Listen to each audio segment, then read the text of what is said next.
আহমেদ, বাংলাদেশ জিন্দাবাদ।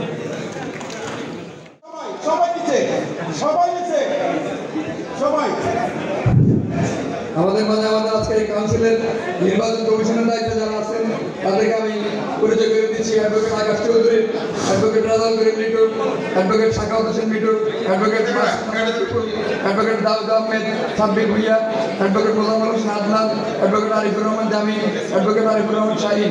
কুমিল্লা দক্ষিণ জেলা বিএনপি কর্তৃক তারা নির্বাচন কমিশনের গত কয়েকদিন ধরে আমাদের বিভিন্ন কার্যক্রমের সাথে জড়িত ছিলেন।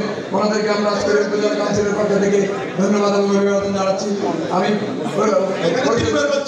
বাংলাদেশ মহানগর উপজেলা সিনিয়র বিশিষ্ট শিল্পপতি মোবারকুল মজুমদারকে এই পর্যায়ে আমি আজকের এই অনুষ্ঠানে শুভেচ্ছা বক্তব্য রাখার জন্য এবং শুরুতে আমাদের সাবেক সংসদ সদস্য জনাব কর্নেল আমানুল্লাহ আজিমের আত্মার রুহের মাগফিরাত কামনা করার জন্য আমি ওনার কন্যা জনাব সামিরা আলী আজিম দোলাকে ওনার রুহের মাগফিরাত কামনা করার বক্তব্য রাখার জন্য আহ্বান জানাচ্ছি। শুভেচ্ছা বক্তব্য।